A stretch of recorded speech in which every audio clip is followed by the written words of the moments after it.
প্রিয় বন্ধুরা, আসসালামু আলাইকুম। আমি পড়ছিলাম তিন গোয়েন্দা ভলিউম ৫, গল্প ভীতু সিংহ। এখন দ্বিতীয় অংশ শুরু করছি। ৮। কাজ সেরে বিকেলেই ফিরে এলো বরিশ। তিন গোয়েন্দাকে গাড়িতে তুলে নিল, চলল সার্ভিস ইয়ার্ডের দিকে। ডিককে কথা দিয়ে এসেছে তিন গোয়েন্দা, খুব শিগগিরই আবার জাঙ্গলল্যান্ডে আসছে ওরা।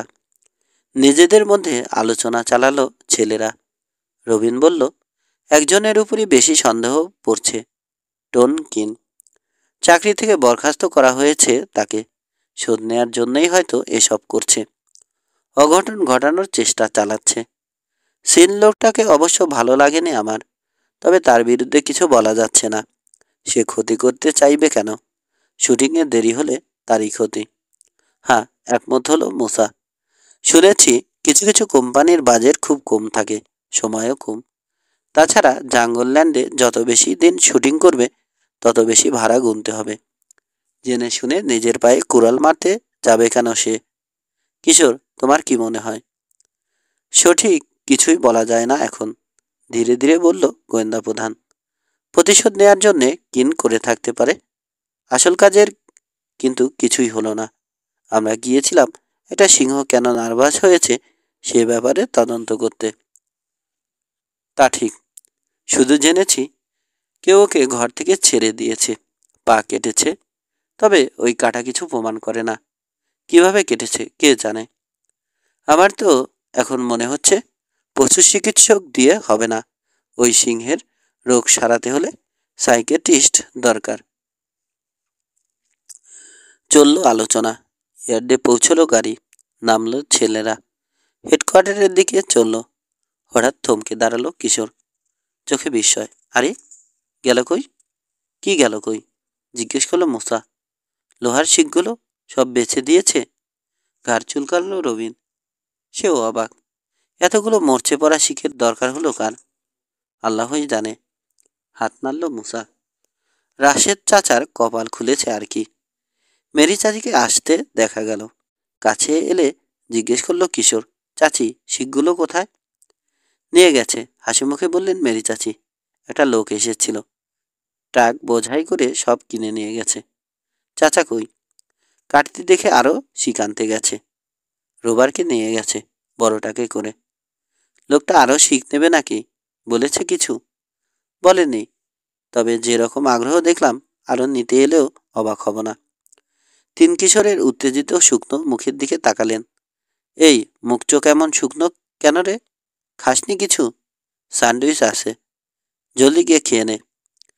আমি একটু বাইরে যাচ্ছি, অফিস সামলাস। রান্নাঘর থেকে স্যান্ডউইচ আর ফ্রিজ থেকে কমলার রসের বোতল বের করে নিয়ে এসে অফিসে বসলো তিনজনে। ইয়া বড় বড় গোটা পাঁচেক স্যান্ডউইচ শেষ করার আগে একটা কথাও বলল না মুসা। তারপর ঢকঢক করে 2 বোতল কমলার রস খেয়ে ঢেকুর তুলল। আহ, বাঁচলাম। নাড়ি ভুড়ি জ্বলে যাচ্ছিল। তা ভাই, জাঙ্গলল্যান্ডে আবার কবে যাচ্ছি আমরা? পারলে কাঁদি, বলল কিশোর। আজ তো কিছুই জানতে পারিনি। দেখিও নে তেমন কিছু। অনেক কিছু দেখার আছে। রাতে রহস্যজনক কিছু ঘটে ওখানে, যে কারণে নার্ভাস যে কারণে নার্ভাস হয়ে পড়ে সিংহটা। রসটুকু শেষ করে বোতলটা ঠক করে নামিয়ে রাখলো টেবিলে। নানা কারণে অস্থির হয় জন্তু জানোয়ার, প্রাকৃতিক দুর্যোগের ইঙ্গিত পেলে হয়। কিন্তু ঝড়টরের তো নামগন্ধও নেই এখন। তাহলে কিসে নার্ভাস করলো? আরও একটা ব্যাপার রবিন মনে করিয়ে দিল। টনকিন আমাদের সঙ্গে অভিনয় করলো কেন? কেন বলল না সে উইলবার কলিন্স নয়? জানি না, মাথা নাড়ল কিশোর। একটা ব্যাপার খেয়াল করেছো? সিংহটা কিন্তু আগে থেকেই গর্জন করছিল। মানে, কিনের সঙ্গে আমাদের দেখা হওয়ার আগে থেকেই। এমনও তো হতে পারে জখমটা কিন করেনি। না, গাধার মতো গিয়ে খামোকা ঘুরে এলাম। এরপর গেলে চোখ কান খোলা রাখতে হবে। অনেকগুলো রহস্য জট পাকিয়ে যাচ্ছে। গেটের দিকে চোখ পড়তে মুসা বলল, কে জানি আসছে। বাদামি রঙের একটা সেলুন গাড়ি ঢুকলো ইয়ার্ডে। অফিসের সামনে এসে থামলো। একজন লোক নামলো। মাথায় চুল খুব পাতলা। ইয়ার্ডের জঞ্জালের উপর চোখ বোলালো। তারপর এগিয়ে গেল একদিকে, একটা জিনিস ধরে ভালো মতো দেখল। সন্তুষ্ট হয়ে রেখে দিয়ে রুমালে হাতের ধুলো মুছে এগিয়ে এলো অফিসের দিকে। দরজায় বেরিয়ে এসেছে কিশোর, পেছনে তার দুই সঙ্গী। কোমর সরু, চওড়া কাঁধ লোকটার, পরনে বিজনেস স্যুট, গলায় বোটাই, ফ্যাকাশে নীল চোখের তারা, অনেকটা কোদালের মতো চোয়াল। চেহারায় সর্বনাশ সর্বনাশ করে দিয়েছে। মুসা তো মনে মনে নামই দিয়ে ফেলল কোদাল মুখো। কিছু লোহার শিক দরকার, বলল লোকটা। বলার ভঙ্গিতে কর্তৃত্ব, আদেশ দিতে অভ্যস্ত বোঝা যায়। মালিক কোথায়? বাইরে গেছে স্যার, তুখোর সেলসম্যানের মতো বিনীত কণ্ঠে বলল কিশোর। আপনার যা যা দরকার আমাকে বলতে পারেন, কিন্তু শিক তো দিতে পারবো না স্যার, নেই, সরি। যা ছিল সব বিক্রি হয়ে গেছে। কে কিনেছে, কখন? আজ সকালে। কে নিয়েছে বলতে পারবো না স্যার, তখন ছিলাম না। কেন, বিক্রির রেকর্ড রাখো না? পুরনো মাল বিক্রির আর রেকর্ড কি রাখবো স্যার? লোকে আসে, পছন্দ করে, দাম দিয়ে নিয়ে যায়, ব্যাস, ঝামেলা শেষ। আইসি। হতাশ হয়ে আবার পুরনো লোহা লক্করের দিকে তাকালো লোকটা। ইয়ার্ডের মালিক আমার চাচা। লোকটার হতাশা দেখে বলল কিশোর। আরও শিক আনতে গেছে। নাম ঠিকানা রেখে যান, এলেই আপনাকে খবর দেব। কিশোরের কথা যেন শুনতেই পায়নি লোকটা। জঞ্জালের দিক থেকে চোখ না সরিয়ে বলল, এখন একটাও নেই? ছোট বড় যা হোক। কী ধরনের জিনিস খুঁজছেন স্যার? বুঝিয়ে বললে চেষ্টা করতে পারি, দেখি কিছু দিতে পারি কিনা। ওগুলো কি? হাত তুলে দেখালো লোকটা। জানোয়ারের খাঁচা। ওগুলোতে তো শিক আছে। তা আছে, কিন্তু ওগুলো দিয়ে কি করবেন? দেখছেনই তো, পুরানো ভাঙা, মেরামত করতে সময় লাগবে। বাধা দিয়ে অধৈর্য ভঙ্গিতে হাত নাড়ল লোকটা। ওই শিক হলেই চলবে আমার। কত? পকেট থেকে মানিব্যাগ বের করলো লোকটা। চোখ মিটমিট করলো কিশোর। শুধু শিক চাইছেন, আস্ত খাঁচা নয়? না, কত? চেহারা দেখে বোঝা যায় গভীর ভাবনা চলেছে কিশোরের মাথায়। সরি স্যার, ওগুলো এখন বিক্রি হবে না। চাচা বলেছে আগে মেরামত হবে, তারপর বেশি দামে বিক্রি করা হবে সার্কাস পার্টির কাছে। হাসলো লোকটা। বেশ তো, মেরামত করে যে দামে বিক্রি করবে, এখনই তাই নিয়ে নাও আমার কাছ থেকে। কিছু মনে করবেন না স্যার, একটা কথা জিজ্ঞেস করি, আপনি কি সার্কাসের লোক? না হলে ক্ষতিটা কি? বলল লোকটা। আমি খাঁচাগুলো চাইছি, তার জন্য যা দাম লাগে দেব, ব্যাস, চুকে গেল। জলদি বলো কত দাম। তারা আছে আমার। নিরাসক্ত ভঙ্গিতে খাঁচাগুলোর দিকে তাকালো কিশোর। 4টে। এত ভাঙাচোরা, মেরামত করেও পুরোপুরি ঠিক করা যাবে কিনা সন্দেহ। $1000 স্যার, ঘুমজড়িত কণ্ঠে বলল সে। মানিব্যাগে শক্ত হলো লোকটার আঙুল। ওই জঞ্জালগুলোর দাম 1000?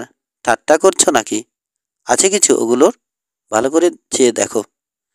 পেছনে নড়ে চড়ে উঠল 2 সহকারী গোয়েন্দা। ছোট্ট কাশি দিয়ে হয়তো গলা পরিষ্কারের চেষ্টা করলো মোসা। আসলে কিশোরের দৃষ্টি আকর্ষণ করতে চাইছে। ফিরেও তাকালো না কিশোর। সবগুলো 1000 নয় স্যার, বিনীত কণ্ঠস্বর। এক একটার দাম 1000, তার মানে 4টের দাম 4000। স্থির দৃষ্টিতে কিশোরের মুখের দিকে এক মুহূর্ত তাকিয়ে রইল লোকটা। মানিব্যাগটা ভরে রাখলো পকেটে। অযথাই তোমাকে বসিয়ে গেছে তোমার চাচা, ব্যবসার কিচ্ছু বোঝো না। 4টে নতুন খাঁচার দাম কত জানো? তাহলে নতুনই কিনে নিলে পারেন স্যার। ঠিক আছে, এক কাজ করেন, আপনি আবার আসেন একটু পরে, ততক্ষণে চাচা হয়তো চলে আসবে। মাথা ঝাঁকালো লোকটা। আবার মানিব্যাগ বের করে একটা $20 করকরে নোট বেছে নিল। কিশোরের নাকের কাছে ওটা নেড়ে বলল, এই যে, বড় জোর এই দিতে পারি $20। দ্বিধা করছে কিশোর। পুরানো ভাঙা ওই খাঁচাগুলোর দাম $20 অনেক কম, জানে সে। দিয়ে দেবে নাকি? সরি, পারলাম না, ছাড়। নয়। ঠিক আছে খোকা, কঠিন শীতল কণ্ঠে বলল কোদালমুখো। আমি আবার আসব। গাড়ি হাঁকিয়ে চলে গেল লোকটা। করছো কি কিশোর? চেঁচিয়ে উঠল রবিন। ওই জঞ্জালের দাম $4000? মুসাও চেঁচালো, $20 তো অনেক বেশি। শিওর আজ রাশেদ চাচার বকা খাবে তুমি। মাথা জোগালো কিশোর, জানি $5ও লাগেনি চাচার কিনতে। তাহলে? রবিন বলল। লোকটাকে সুবিধের মনে হলো না। তাকে ওভাবে বিদেয় করে ভালো করনি। নিরাশ হয়েছে খুব। অতিরিক্ত আগ্রহ দেখাচ্ছিল তো, বলল কিশোর।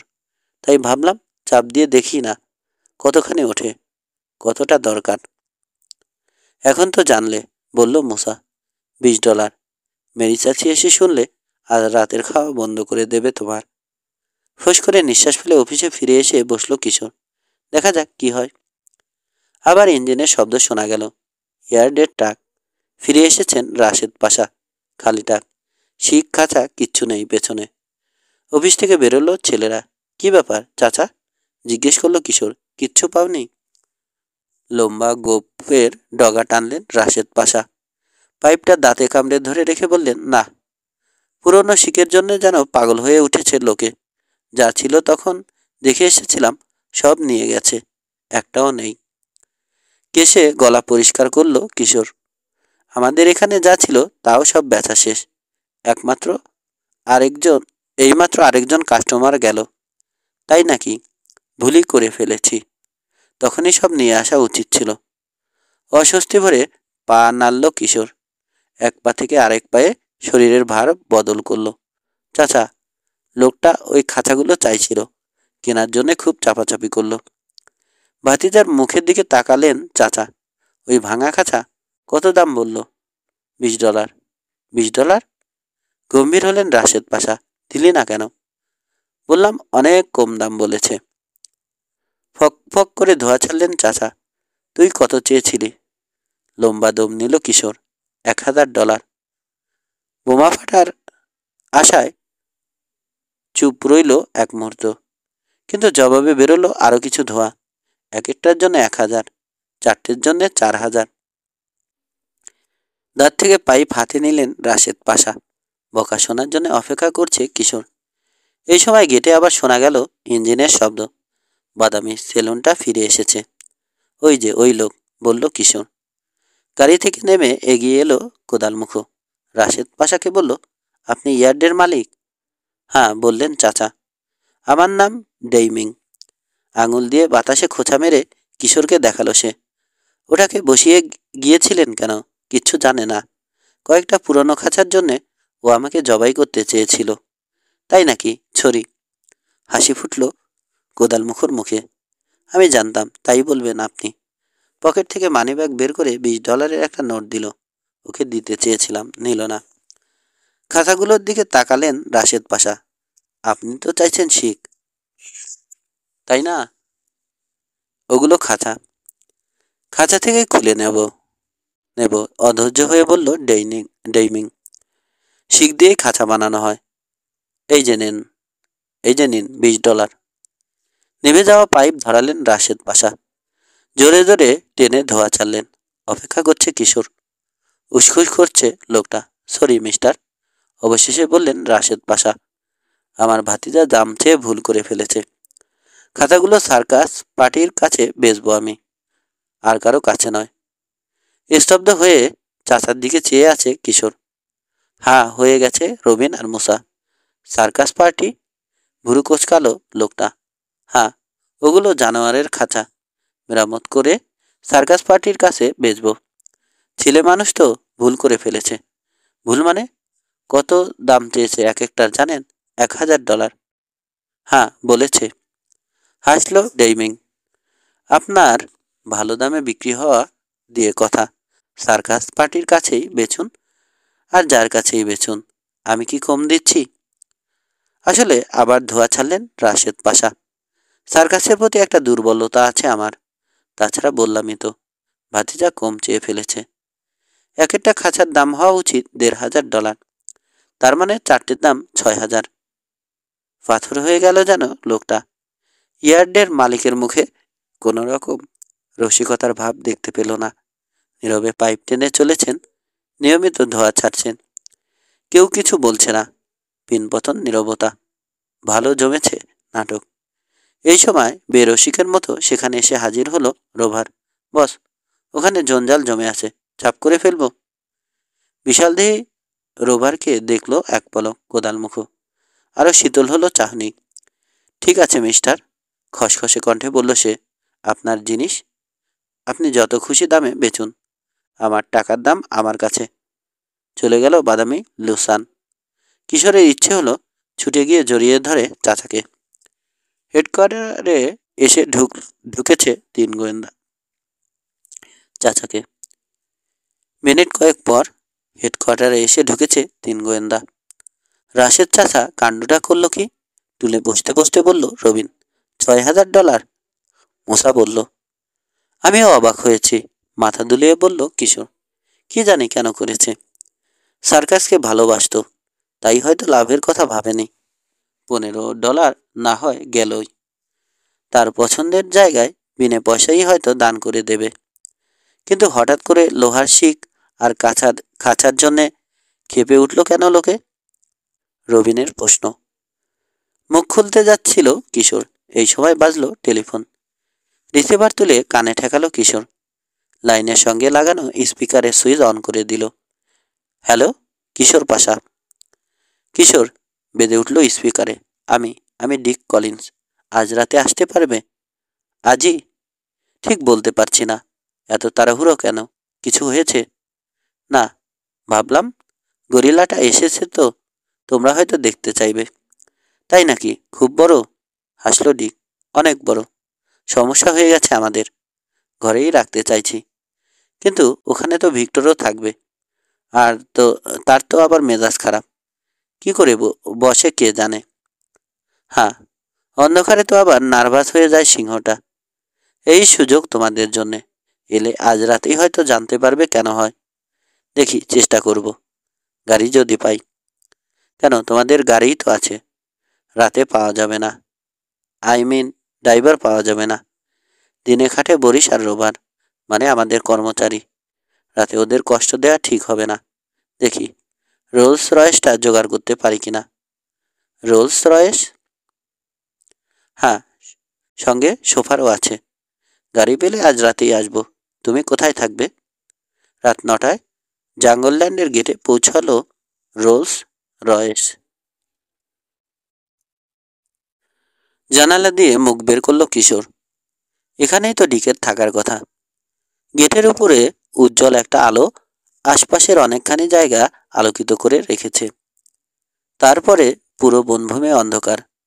রাতের বাতাসে সরসর করছে পাম গাছের পাতা। ভেসে আসছে বিচিত্র কিচিরমিচির। গাড়ি থেকে নেমে গেটের পাল্লা খুলে দিল মোসা। রোলস রয়েস ভেতরে ঢুকলো, পাল্লা আবার বন্ধ করে দিয়ে এসে উঠে বসল। কেমন জানি জায়গাটা, নিচু কণ্ঠে বলল সে। গা ছমছম করে। পথ আর জায়গা চিনে রাখার ব্যাপারে মোসা ওস্তাদ। একবার যেখান দিয়ে যায় সহজে ভোলে না। অন্ধকারেও চিনে ফেলে কি করে জানো। তার এই ক্ষমতা অনেক সময় কিশোর পাশাকেও বিস্মিত করেছে। পথ দেখালো এখন মোসা। ড্রাইভ করে চলল হ্যানসন। বড় সাদা বাড়িটা দেখা যেতেই সোফারের কাঁধে হাত রাখলো মোসা। 1 মিনিট। ভুরু তুলল কিশোর। কি ব্যাপার মোসা? চিৎকার শুনলাম মনে হলো। চুপ করে বসে কান পেতে রয়েছে ওরা। খানিক পরে বনের ভেতর থেকে শোনা গেল শব্দ। তারপর দূরে শোনা গেল সাইরেনের তীক্ষ্ণ বিলাপের মতো শব্দ। হাত তুলে বলল রবিন, দেখো দেখো, সার্চ লাইট। সবাই দেখল অন্ধকার আকাশে বাঁকা রেখা সৃষ্টি করে সরে যাচ্ছে সার্চ লাইটের তীব্র নীলচে সাদা আলোক রশ্মি। সামনে ঝোপঝাড়ের ভেতরে শোনা গেল ধূপধাপ শব্দ। ভারী নিঃশ্বাস। হাঁপাচ্ছে কেউ। ঝোপের ভেতর থেকে বেরিয়ে এলো একটা মূর্তি। রোলস রয়েসের হেডলাইটের আলোয় সামনে দিয়ে ছুটে যাওয়ার সময় স্পষ্ট দেখা গেল মাথায় চওড়া কানাওয়ালা হ্যাট। টলকিন, চেঁচিয়ে বলল রবিন। কিসে তাড়া করেছে? মুসা বলল, ব্যাপারটা কি? হুড়মুড় করে পথের অন্য পাশের জঙ্গলে ঢুকে পড়ল লোকটা। ধীরে ধীরে দূরে সরে গেল তার ছুটে চলার আওয়াজ। সামনে রাগান্বিত চিৎকার শোনা গেল। টর্চের আলো দেখা গেল। কিছু একটা গন্ডগোল হয়েছে, আন্দাজ করল রবিন। চলো তো দেখি, কিশোর বলল। গাড়ি থেকে নেমে দৌড় দিল 3 গোয়েন্দা। তাদের নাম ধরে চিৎকার করে ডাকলো কেউ। ফিরে চাইলো কিশোর, দ্বিধা করছে। একটা টর্চের আলো নেচে উঠল। কিশোর, আমি ডিক। কাছে গেল 3 গোয়েন্দা। জোরে জোরে হাঁপাচ্ছে ডিক। তার পেছনে আরো কয়েকজন টর্চ হাতে কি যেন খোঁজাখুঁজি করছে। এদিক ওদিক আলো ফেলছে, গাছের ডালেও ফেলছে কেউ কেউ। কয়েকজনের হাতে রাইফেল। হয়েছে কি? জিজ্ঞেস করলো কিশোর। আবার পালিয়েছে ভিক্টর? না, হাঁপাতে হাঁপাতে বলল ডিক। তার চেয়েও বড় বিপদ। কি? অধৈর্য কণ্ঠে বলল রবিন। হাতে রাইফেল কেন ওদের? টলকিনকে খুঁজছে। কে? টলকিন? জবাব দিল মূসা। এই তো, এইমাত্র দেখলাম ওকে। এদিক থেকে বেরিয়ে ওদিকে ঢুকে পড়েছে। তাই বলো? গম্ভীর হলো ডিক। আমি এটাই সন্দেহ করেছিলাম। কিসের সন্দেহ? রবিন আর ধৈর্য রাখতে পারছে না। কি হচ্ছে এখানে? গরিলা খাঁচা থেকে পালিয়েছে। কখন? জানতে চাইল মূসা। ভয়ে ভয়ে তাকালো এদিক ওদিক। তার মানে এই বনে এখন একটা বুনো গরিলা ছাড়া রয়েছে? খানিক আগের ঘটনা। ডাক্তার হ্যানোয়েল তখন মাত্র ভিক্টরকে নিয়ে এসেছেন বাড়িতে। একটা বুনো গরিলা আর একটা নার্ভাস সিংহ। নিচের ঠোঁটে চিমটি কাটল কিশোর। ঠিক এমনও তো হতে পারে গরিলাটাকে দেখে রাগারাগি করেছে ভিক্টর, গর্জন করেছে। তাতে ভয় পেয়ে খাঁচার দরজা খুলে পালিয়েছে গরিলাটা। দরজা খোলেনি তাহলে? কেউ শিক খুলে দিয়েছে। এক মুহূর্ত চুপ রইল ডিক। তিক্ত কণ্ঠে বলল, টলকিন ছাড়া আর কেউ না, আমি শিওর। 10। মাথা নাড়ল কিশোর। সে নাও হতে পারে। অনেক কারণেই বনের মধ্যে ঘোরাফেরা করতে পারে টলকিন। ওই করেছে। প্রমাণ করতে পারবে? খাঁচাটা একবার দেখা যায়। হয়তো কোনো সূত্র। এসো। পা বাড়াতে গিয়েও থামল ডিক। রোলস রয়েসের কথা বললে বললে গাড়িটা কোথায়? পাহাড়ের গোড়ায়, জবাব দিল রবিন। অসুবিধে নেই, সোফার আছে। গাড়িতেই বসে থাকবে। বাড়ির পাশের একটা খোলা জায়গায় ছেলেদের নিয়ে এলো ডিক। প্রতিটি ঘরে আলো জ্বলছে। আলোকিত হয়ে আছে আশপাশের এলাকা। বড় শূন্য খাঁচাটা দেখালো ডিক। তোমরা আজ বিকেলে যাওয়ার পর এসেছে। 2টো খাঁচা এসেছে এবার। 2টো খাঁচা? কিশোরের প্রশ্ন। পেছনে চাপা একটা গর্জন হতেই চমকে ফিরে তাকালো সে। রবিন আর মূসাও ফিরেছে। খাইছে, বলে উঠল মূসা। কি ওটা? বাড়ির কোণে টর্চের আলো ফেলল ডিক। দারুণ দেখতে না? মাত্র 20 ফুট দূরে রয়েছে জিপটা। ওরা ওটার দিকে এগোতে গড় করে উঠল কালো প্যান্থার। বলল ডিক, চিতাবাঘ। মোটা লোহার শিকে তৈরি খাঁচার ভেতর থেকে জ্বলন্ত হলুদ চোখে ওদের দেখছে চিতাবাঘ। ওরা আরো এগোতেই হিসিয়ে উঠল। মুখ হা করতে দেখা গেল ঝকঝকে সাদা ভয়াল সদন্ত। আরে বাপরে, পেশি দেখেছ? মুগ্ধ চোখে জানোয়ারটাকে দেখছে মূসা। আমাজনের জঙ্গলে আমরা যে জাগুয়ারটাকে ধরেছিলাম ওটার চেয়ে কম না। মূসার কথার জবাবেই যেন গর্জে উঠে খাঁচার শিকের উপর ঝাঁপিয়ে পড়ল চিতাটা। ভেঙে বেরিয়ে আসার চেষ্টা করছে। এটা জাগুয়ার নয়, জানালো ডিক। প্যান্থার, খাঁটি চিতাবাঘ, আফ্রিকান। অস্থিরভাবে খাঁচার ভেতরে পায়চারি শুরু করলো চিতাবাঘ। মেজাজ খুব খারাপ মনে হচ্ছে। গোয়েন্দা প্রধানের দিকে তাকালো রবিন। কিশোর, তোমার কি মনে হয়? কিশোর চেয়ে আছে আরেক দিকে। শূন্য খাঁচাটা দেখছে, যেটাতে গরিলা ছিল। এগিয়ে গেল ওটার কাছে। ভালো মতো দেখে সোজা হলো। অস্ফুট একটা শব্দ বেরোলো মুখ থেকে। কি ব্যাপার কিশোর? জিজ্ঞেস করলো রবিন। খাঁচায় গোলমাল, ঘোষণা করলো কিশোর। ডিক ঠিকই বলেছে, কেউ গরিলাটাকে বেরিয়ে যেতে সাহায্য করেছে। কি করে বুঝলে? এগিয়ে এলো মূসা। খাঁচার একধার দেখালো কিশোর। দেখেছ? একটা শিক খুলে নেওয়া হয়েছে। পাশের দুটো বাঁকানো। প্রতি দুটো শিকের মাঝে ফাঁক 6 ইঞ্চি। একটাকেও খুলে নিয়েছে। ফাঁক বেশি হয়ে যাওয়ায় অন্য দুটোতে চাপ দেওয়ার সুযোগ পেয়েছে গরিলাটা। ফাঁক করে বেরিয়ে গেছে। ডিক, গরিলাটা কত বড়? বয়স বেশি না, তবে গায়ে গতরে বড়ই। প্রায় আমাদের সমান। হুঁ, তার মানে দুজন পূর্ণবয়স্ক মানুষের চেয়ে গায়ের জোর বেশি। আনা হয়েছে কোত্থেকে? মধ্য আফ্রিকার রুয়ান্ডা। অনেক দিন থেকেই আশায় ছিলাম একটা গরিলা পাবো। সিলভার চাচাও অনেক চেষ্টা করেছে। কঙ্গো, উগান্ডা, রুয়ান্ডায় হন্য হয়ে ঘুরে বেরিয়েছে। শেষে রুয়ান্ডা থেকে চিঠি লিখেছে আমাদেরকে একটা গরিলা পাওয়া গেছে, তবে ও দেশ থেকে বের করার অসুবিধে, সরকারি বিধিনিষেধ। ওদের বোঝাতে অনেক বেগ পেতে হয়েছে চাচাকে। গরিলা তো অনেক জাতের আছে, রবিন বলল। তোমাদের এটা কোন জাতের? পাহাড়ি। অন্ধকার থেকে শোনা গেল একটা কণ্ঠ। আলো এলেন উইলবার কলিন্স, কম বয়সী, মদ্দা। পাওয়া গেছে? জানতে চাইল ডিক। মাথা নাড়ল কলিন্স। ক্লান্ত, মুখে ধুলো ময়লা লেগেছে। মনে হয় খাদের ওদিকে চলে গেছে, গিয়ে দেখা দরকার। জন প্রাইসের কি খবর? জিজ্ঞেস করলো কিশোর। ভিক্টরি মেরেছে ওকে? হাসলেন কলিন্স। না, পাহাড় থেকে পিছলে পড়েছে। অযথাই আমাকে চাপ দিতে এসেছিল সিন। হারামি লোক। এক ঝামেলা থেকে রেহাই পেলাম, এখন আরেক ঝামেলায় পড়েছি। দূরে হইচই শোনা গেল। যাই গিয়ে দেখি, বিষণ্ণ কণ্ঠে বললেন কলিন্স। খারাপ কিছু ঘটানোর আগেই গরিলাটাকে ধরা দরকার।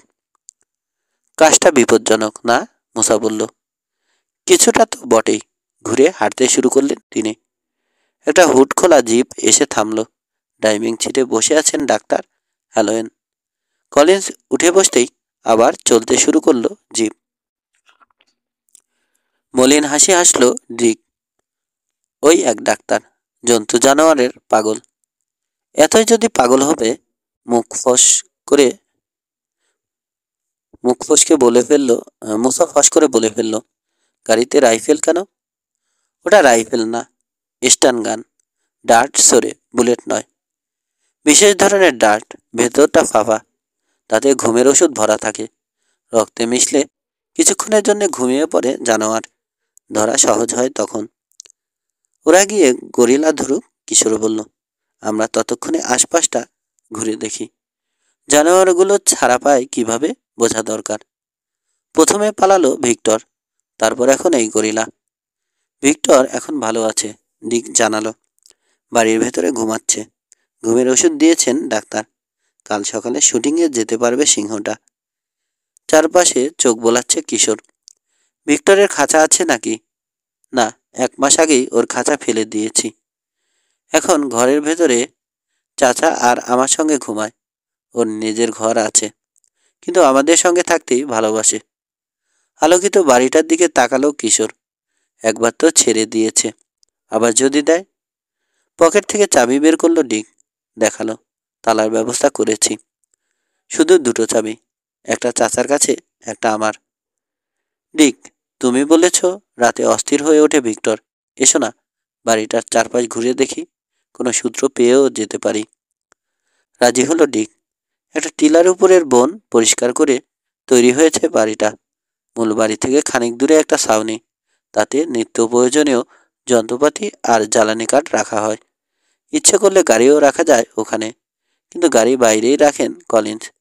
টিলা থেকে উত্তর দিকে নেমে গিয়ে অন্য পথের সঙ্গে মিশেছে একটা পথ। শান্ত, নিথর রাত। খানিক আগে উত্তেজনার লেশমাত্র নেই। চাঁদ উঠেছে, ঝকঝকে আকাশ, একরত্তি মেঘ নেই। পুরো বাড়িটা এক চক্কর ঘুরল ওরা। ফিরে এলো আবার খাঁচাগুলোর কাছে। শূন্যেই রয়েছে গরিলার খাঁচা। চিতাটা শুয়েছে বটে। ছেলেদের দেখে আবার সতর্ক হয়ে উঠল। লেজ আঁচড়াতে শুরু করলো এপাশ ওপাশ। চলো অন্য জায়গা দেখি, প্রস্তাব দিল কিশোর। ডিককে অনুসরণ করে ঢালু পথ বেয়ে নামতে লাগলো 3 গোয়েন্দা। হাঁটতে হাঁটতে জানালো জাঙ্গলল্যান্ডের কোথায় কি আছে। কত বড়? জিজ্ঞেস করলো রবিন। আমার তো মনে হচ্ছে এত বেশি বড়। কোথায় কি ঘটছে বোঝাই মুশকিল তোমাদের জন্যে। 100 একরের মতো, বলল ডিক। বড় এলাকা, ঠিকই বলেছ।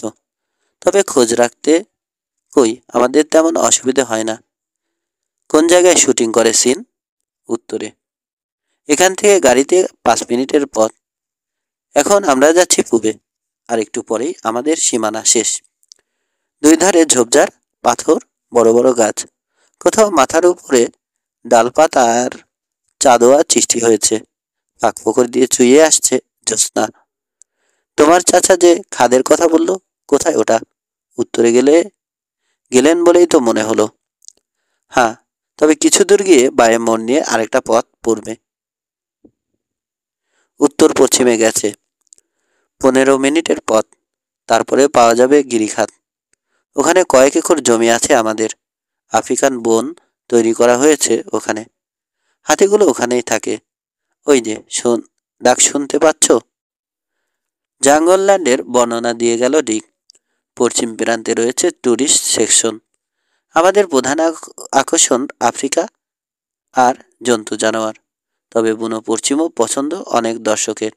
তাই ওদিকে একটা কৃত্রিম পশ্চিমা সীমান্ত শহর তৈরি করেছি। নকল একটা গোরস্থান আছে, একটা গোস্ট টাউন আছে, এমনকি পুরনো দিনের ঘোড়ার গাড়িও আছে একটা। তাতে বাচ্চারা চড়ে। দক্ষিণে রয়েছে ঢোকার পথ, যেদিক দিয়ে এসেছো তোমরা। জঙ্গল বেশি ওদিকেই। মাঝখানে রয়েছে রোদটা। আর তারপরে যেখানে সিন শুটিং করছে সেখানে রয়েছে আরও জঙ্গল। উত্তরে শেষ মাথায় পাহাড়ের সারি, উঁচু উঁচু চূড়া আছে। আমাদের এখানে সিনেমার যত শুটিং হয় তার বেশিরভাগই হয় ওখানে। চূড়া থেকে নিচে ডাইভ দিয়ে পড়ে অভিনেতারা। ডাক্তারের ডিসপেন্সারিও ওদিকেই। হঠাৎ পাখি আর বানর চেঁচামেচি জুড়ে দিল। থমকে গেল তিন গোয়েন্দা। ডিকের দিকে তাকালো। ও কিছু না, বলল ডিক। প্রহর ঘোষণা করছে। হ্যাঁ, যা বলছিলাম। নানা রকম জন্তু জানোয়ার আছে আমাদের। সাপও আছে অনেক রকম। ওগুলোকে অবশ্য কড়া পাহারায় রাখতে হয়। খাঁচা থেকে ছাড়ি না। জঙ্গলে একবার ঢুকে গেলে আর খুঁজে বের করা যাবে না। ডিকের কথা কিশোরের কানে যাচ্ছে বলে মনে হলো না। হঠাৎ পেছনে ফিরে চেয়ে জিজ্ঞেস করলো, বাড়িটা থেকে কত দূরে এসেছি? 500 গজ হবে। আর একটু পরেই ঢালের শেষে বেড়া। এই চুপ! দাঁড়িয়ে গেছে মুসা। কিসের শব্দ? সবাই শুনতে পাচ্ছে। বোতা অদ্ভুত একটা আওয়াজ। বাড়ছে শব্দটা, অনেকটা হাড় চিবানোর শব্দের মতো। তার সঙ্গে যোগ হলো সাইরেনের মতো শব্দ। তীক্ষ্ণ থেকে তীক্ষ্ণতর হলো, বাড়ছে। আমার ভাল লাগছে না, ফিসফিসিয়ে বলল মুসা। চলো ফিরে যাই। কিশোরের কৌতূহল বেড়েছে। শব্দটা কিসের? কথা শেষ করতে পারল না। তার আগেই শতগুণ বেড়ে গেল শব্দ। নানা ধরনের শব্দের মিশ্রণ। বিশেষ কিছুর সাথে তুলনা করা কঠিন। চলো পালাই, চেঁচিয়ে উঠল রবিন। ওদেরকে অবাক করে দিয়ে নীরব হাসিতে ফেটে পড়ল ডিক। তুমি হাসছ? হাসবো না? যা ভয় পেয়েছ। ওরা তো মেটাল শ্রেডার। 11। কমে এলো তীক্ষ্ণ শব্দ। হালকা শীষ দিয়ে থেমে গেল, সাইরেনের মতোই। Metal shredder? আনমনে বলল গোয়েন্দা প্রধান। গাছপালার ভেতর দিয়ে একদিকে দেখালো ডিক। হ্যাঁ কিশোর, বেড়ার ওধারে, আমাদের সীমানার বাইরে একটা সার্ভিস ইয়ার্ড আছে।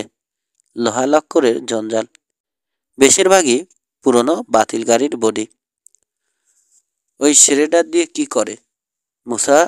মুসার জিজ্ঞাসা। লোককে ভয় দেখায়। ওটা এক ধরনের মেশিন। গাড়ির শরীর কেটে টুকরো টুকরো করে, ধাতু থেকে ধাতুকে আলাদা করে। এই যেমন ধরো, গাড়ির বডিতে কত রকমের ধাতুই থাকে। পিতল, লোহা, ইস্পাত, সব আলাদা আলাদা করে ফেলে। ওই ধাতুকে আবার নতুন করে কাজে লাগানো হয়। মারছে। হুপ করে নিঃশ্বাস ছাড়ল সহকারী গোয়েন্দা। চেনে কিভাবে? মানুষের ব্রেন লাগানো আছে নাকি? অনেকটা ওরকমই কম্পিউটার সিস্টেম আছে। নিচের ঠোঁটে চিমটি কাটছে কিশোর। হাত ঘড়ির দিকে তাকালো। 9:30। ডিক, ভিক্টর কি এই সময়টাতেই নার্ভাস হয়? আগেও হয়, পরেও হয়, ঠিক সময় বলতে পারবো না। ততটা খেয়াল করে দেখিনি। তবে হয় অন্ধকার হওয়ার পরে। সবসময় রাতে, দিনে কখনো না। না। কি ভাবছো কিশোর? জিজ্ঞেস করলো রবিন। ভাবছ ওই মেটাল শ্রেডারের শব্দে নার্ভাস হয় সিংহটা? শব্দ মানুষের চেয়ে জন্তু জানোয়ারকে অস্থির করে বেশি। হয়তো ভিক্টর ওই শব্দ সইতে পারে না। কিন্তু শুধু রাতে কেন? যুক্তি দেখালো মূসা। দিনেও তো শব্দ হয়। তখন নার্ভাস হয় না কেন? ভালো পয়েন্ট ধরেছ সেকেন্ড, বলল কিশোর। ডিক, ওই যন্ত্রটা দিনে চলে না? মাঝে সাঝে, তবে সঠিক বলতে পারবো না। আমাদের বাড়ি থেকে আওয়াজ ততটা শোনা যায় না তো। হুম, মাথা ঝোঁকালো গোয়েন্দা প্রধান। মেশিনটা বসেছে কতদিন? নতুন। ইয়ারটা অবশ্য পুরানো, কয়েক বছর ধরে আছে। শেডারটা এসেছে মাসখানেক হলো। 1 মাস? তা ভিক্টরের রোগটা শুরু হয়েছে কবে থেকে? 2-3 মাস হবে। শুরুতে তেমন বেশি ছিল না, তার অস্থিরতা বেড়েছে গত 1 সপ্তাহে। তার মানে? রবিন বলল, মেটাল শেডার আসার আগেই তার রোগ হয়েছে। চিন্তিত মনে হচ্ছে কিশোরকে। তাহলে হয়তো বদ্ধ জায়গা পছন্দ করতে পারছে না ভিক্টর, মানে ঘরের মধ্যে বন্দি থাকাটা। কিংবা অন্য কোনো কারণও থাকতে পারে। সিনেমায় অভিনয়ের জন্যও হতে পারে, রসিকতা করে বলল মূসা। অনেক অভিনেতার হয় ওরকম। পরদিন শুটিং থাকলে আগের রাতে উত্তেজনায় ঘুমাতে পারে না, বাবার কাছে শুনেছি। তা হয়, বলল কিশোর, কিন্তু সেটা মানুষের বেলায়। সংলাপ মুখস্থ করতে হয় বলে আরও নানা কারণ থাকে। সিংহের সেসব ভাবনা নেই। ডিকের দিকে ফিরল। আচ্ছা, সিন এখানে এসেছে কতদিন হলো? মাস 2 হবে। মাস 1.5 কাটিয়েছে লোকেশন সিলেকশন আর এটা ওটা করে। শুটিং শুরু করেছে এই 1-2 আগে থেকে। রাতেও শুটিং করে? করে মাঝে মাঝে। মেটাল শেডারের শব্দে অসুবিধা হয় না? মানে ডায়লগ রেকর্ড করার সময় মাইকে ঢুকে যায় না ওই বিকট শব্দ? তা হয়তো যায়, জানি না। না, যায় না, মুসা বলল। অনেক সময় শুটিং আগে হয়ে যায় শব্দ, এমনকি ডায়লগও পরে যোগ করা হয় ল্যাবরেটরিতে নিয়ে গিয়ে। মাথা ঝাঁকালো কিশোর। তা ঠিক। ডিক, অভিনেতা আর টেকনিশিয়ানরা থাকে কোথায়? শ্রমিকও তো আছে, তারা? রাতে শুটিং না থাকলে প্রায় সবাই যার যার বাড়ি চলে যায়। কারা কারা থাকে? সিন, তার নিজের টেলার আছে। আর থাকে অভিনেতা জন প্রাইস আর অভিনেত্রী অ্যানি ফিশার, তাদেরও টেলার আছে। সারা রাতই গেট খোলা থাকে। কে কখন আসে যায় কি করে এত শত খোঁজখবর রাখি না আমরা। রাখার প্রয়োজনও পড়ে না। এমনও তো হতে পারে ওই 3 জন ছাড়াও আরও কেউ থেকে যায় ভেতরে, রাতে এসে ঘুরঘুর করে তোমাদের বাড়ির আশেপাশে। পারে না? তাতেই হয়তো চঞ্চল হয় ভিক্টর। কেন এরকম করবে কেউ? কিশোর কথাটা ধরল রবিন। কেন করবে সেটা এখন বলতে পারছি না, তবে করতেও তো পারে। চলো আরো ঘুরে দেখাই, বলল দিক। বেড়ার ধার দিয়ে আরেক দিকে চলে যাব, এসো। ওরা বেড়ার কাছাকাছি আসতেই আবার শুরু হলো সেই অদ্ভুত বিকট শব্দ। ধাতু চিবিয়ে খাচ্ছে যেন কোনো ভয়াল দানব। কি আওয়াজ রে বাবা! কানে আঙুল দিল রবিন। এরপর এলে সঙ্গে তুলে নিয়ে আসবো। তোমাদের সব জানোয়ারই যে নার্ভাস হয়নি এটাই আশ্চর্য। বেড়ার দিকে চেয়ে আছে কিশোর। লোহার খুঁটি একটু পর পর পুঁতে তার গায়ে তারের জাল লাগিয়ে তৈরি হয়েছে বেড়া। চাঁদের আলোয় চকচক করছে। কদ্দূর পর্যন্ত আছে বেড়াটা? উত্তরে চলে গেছে একেবারে ইয়ার্ডের শেষ মাথা পর্যন্ত, জানালো ডিক। তারপর তারপরে বড় একটা ড্রেন মতো আছে। সব জায়গায়ই বেড়াটা 6 ফুট উঁচু। এখানে যেমন দেখছো, খুব শক্ত। কোনো জানোয়ার ভেঙে ওপাশে যেতে পারবে না। বেড়ার ধার ধরে উত্তরে এগোলো ছেলেরা। তারপর সরে এলো পাহাড়ের দিকে। হঠাৎ থমকে দাঁড়ালো মূসা। কি হলো? জিজ্ঞেস করলো রবিন। হাত তুলে দেখালো একদিকে মূসা। ফিসফিসিয়ে বলল, কি যেন শুনলাম। শ্রেডারের চিৎকার থেমে গেছে। কান পাতল অন্যেরাও। কই, কোথায়? বলল কিশোর। আমি তো কিছু শুনছি না। আবার হাত তুলে দেখালো মূসা। ওদিকে। এবার শুনতে পেল সবাই লম্বা ঘাসে ঘষার শব্দ, সেই সঙ্গে ভারী নিঃশ্বাসের আওয়াজ। ওই তো, বলে উঠল মূসা। চাঁদের আলোয় ঘাস বনে একটা নড়াচড়া চোখে পড়ল সবারই। স্থির হয়ে দাঁড়িয়ে রইল ওরা। বেরিয়ে এলো ওটা, কালো মাথা এপাশ ওপাশ নাচছে, ঘাড় প্রায় নেই বললেই চলে। নিজের চোখে বিশ্বাস করতে পারছে না ওরা। এগিয়ে আসছে জিপটা, ছাড়া পাওয়া সেই গরিলা। 12। সকলের আগে সামলে নিল কিশোর, চেঁচিয়ে উঠল, দৌড় দাও। মুহূর্ত দেরি করল না, ঘুরেই ছুট লাগালো তিন গোয়েন্দা। দিগদ্বিধা করছে, কর্তব্যবোধ, কিন্তু এগিয়ে আসা গরিলার লাল চোখ আর বিকট চেহারা দেখে মত পরিবর্তন করতে বাধ্য হলো। পিছু নিল অন্যদের। দমাদম বুকে থাবা মারল গরিলাটা, যেন ঢাক বাজালো। তারপর ঘুরে ঢুকে গেল আবার ঘাস বনে। থামলো চার কিশোর। গেল কই? হাঁপাচ্ছে রবিন। ঘাসের মধ্যে গিয়ে ঢুকেছে আবার। দিক জানালো, এখানে থাকাটা আর ঠিক না, চলো বাড়ি যাই। ফিরে চলেছে ওরা। বুকের ভেতর দুরু দুরু কমে নেই এখনো। খানিক দূর এগিয়ে মন নিয়েছে। ঠিক এই সময় ঘাস ফাঁক করে আবার বেরিয়ে এলো গরিলাটা, একেবারে তাদের মুখোমুখি। পথ রোধ করে দাঁড়ালো। ভয়ে জমে গেল যেন ছেলেরা। মোটা রোমশ দুই হাত মাথার উপর তুলে বিকট শব্দে চেঁচিয়ে উঠল গরিলা, শুয়ে পড়ো জলদি। শোনা গেল একটা তীক্ষ্ণ কণ্ঠ।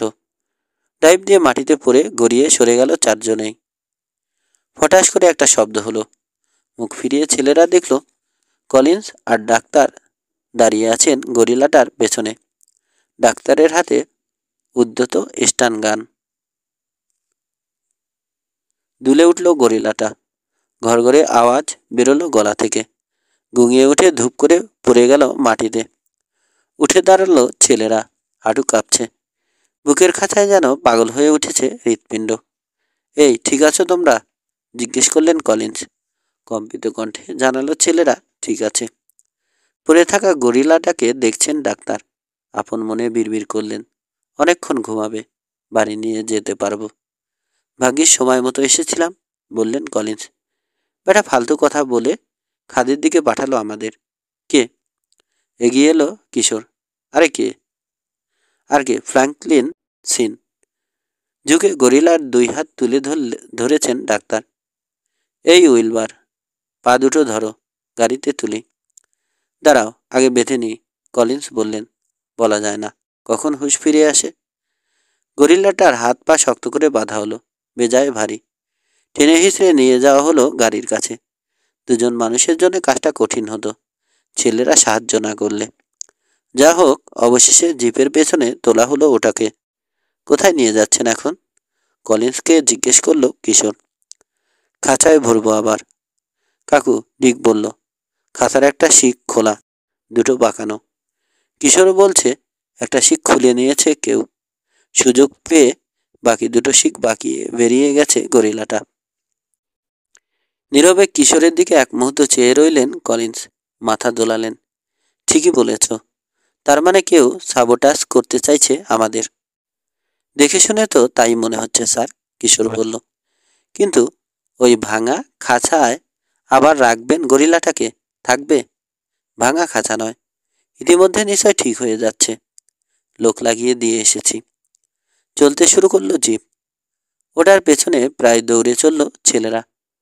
বাড়িতে পৌঁছে দেখলো খাঁচার কাছে একজন বিশালদেহী লোক, খাটো করে ছাটা চুল, পেশিবহুল শরীর, এক হাতে উল্কি দিয়ে আঁকিবুকি আঁকা, বড় একটা হাতুড়ি নিয়ে কাজ করছে। হয়ে গেছে, কলিন্সকে বলল লোকটা। ডাক্তারের দিকে ফিরে বলল, ধরে ফেলেছেন? তাড়াতাড়ি পেরেছেন। খাঁচার কাছে এগিয়ে গেলেন কলিন্স। সরে দাঁড়ালো লোকটা। নতুন লাগানো শিকগুলো শক্ত করে ধরে টেনে ঝাঁকি দিয়ে দেখলেন কলিন্স। সন্তুষ্ট হয়ে বললেন, ঠিক আছে, থ্যাংক ইউ ব্রড। এসো, একটু সাহায্য করো আমাদেরকে। কিংকং এর বাচ্চা সাংঘাতিক ভারী। নিশ্চয়। হাত থেকে হাতুড়িটা ফেলে দিয়ে জিপের দিকে এগোলো ব্রড। রাখো, হাত তুললেন ডাক্তার। আমি একবার দেখি খাঁচাটা। আজকের দিনটা যা গেল না, জানোয়ার খুঁজতে খুঁজতে জান খারাপ। আরেকবার ছুটলে আর খুঁজতে পারবো না। হেসে বলল ব্রড, তা ঠিক, খুব কেটেছেন আজ। দেখুন, আপনিই দেখুন ভালো মতো লাগানো হয়েছে কিনা। পড়ে থাকা হাতুড়ি তুলে নিয়ে খাঁচার কাছে এসে দাঁড়ালেন ডাক্তার। প্রতিটি শিকে বাড়ি দিয়ে দেখতে শুরু করলেন। একটা করে বাড়ি দেন আর কান পেতে শোনেন আওয়াজ কেমন বেরোচ্ছে। কোনো শিকে চিরচির কিছু আছে কিনা কিংবা ফাঁপা কিনা তাই যেন বোঝার চেষ্টা করছেন। চির থাকলে শিকের জোর কম হবে। ঝাঁকিয়ে বাঁকিয়ে ফেলতে পারে গরিলা। পুরোপুরি নিশ্চিত হতে চাইছেন। ঠিক আছে, জিজ্ঞেস করলো ব্রড। মনে তো হচ্ছে। কড়া চোখে ব্রডের দিকে তাকালেন ডাক্তার। ভালো মতো কাজ করবে, এটাই আশা করি। টলকিনের মতো করলে থাকতে পারবে না, বলে দিলাম।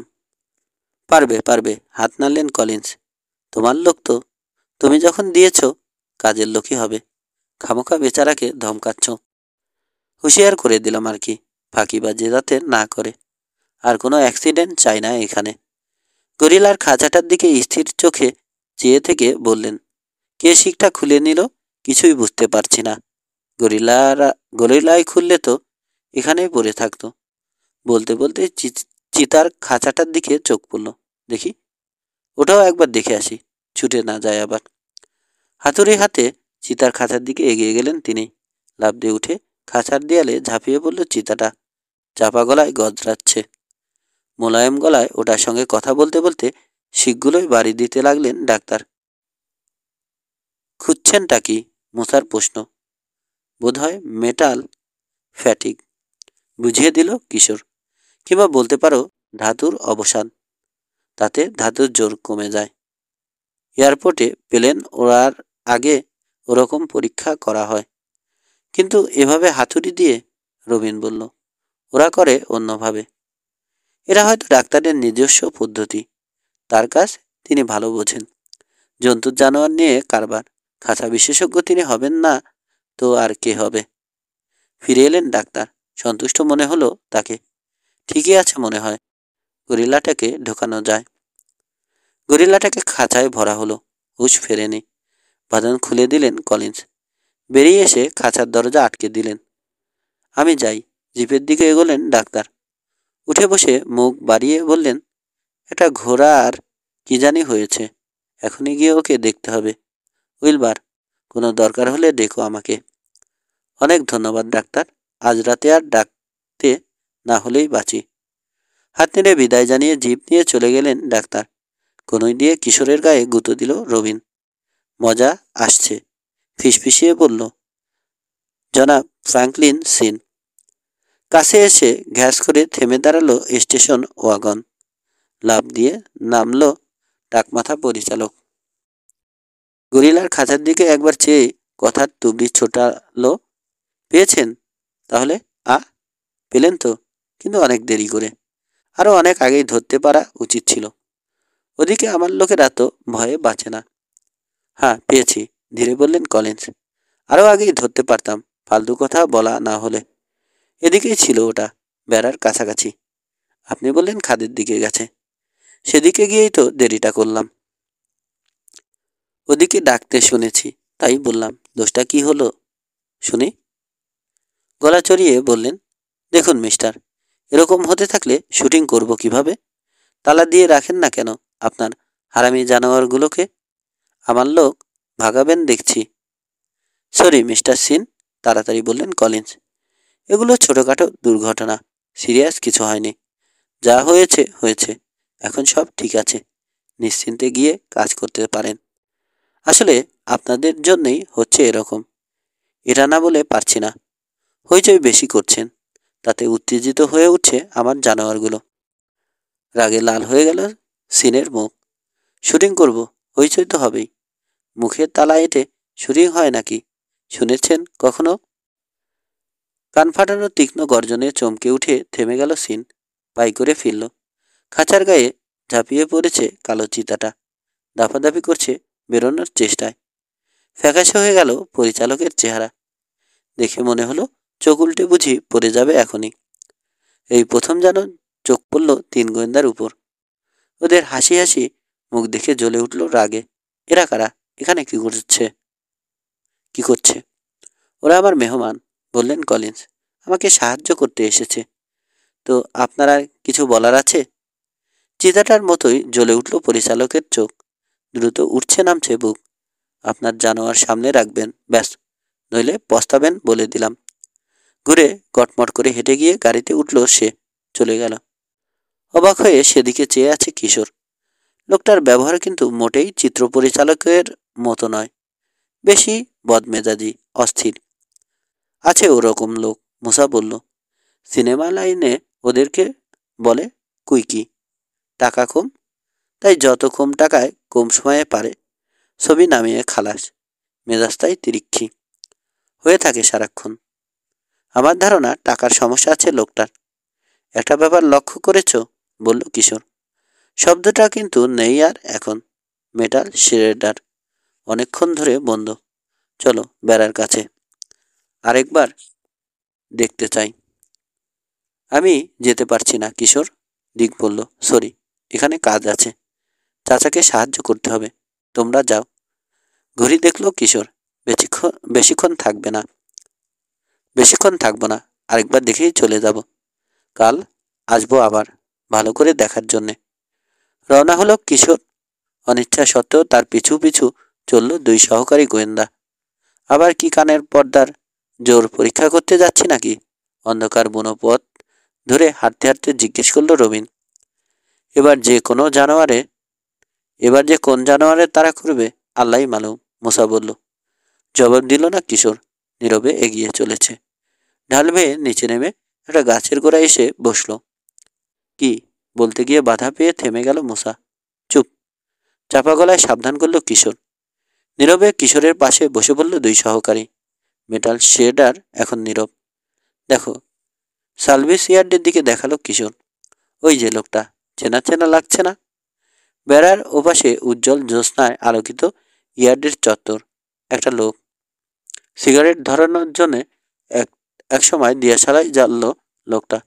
কিছুক্ষণের জন্য স্পষ্ট দেখা গেল তার চেহারা। আরে, গোদালমুখ। চেঁচাতে গিয়েও সামলে নিল মুসা। কণ্ঠস্বর খাদে নামালো। আজ সকালে ওই বেটাই তো খাঁচা কিনতে গিয়েছিল। ঠিকই চিনেছ, রবিন বলল। নাম যেন কি বলেছিল? ডেইমিং। ও বেটা ওখানে কি করছে?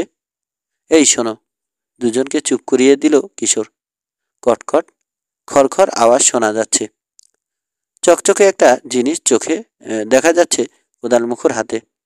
পকেট থেকে বের করছে। মুখের কাছে নিয়ে গেল সেটা।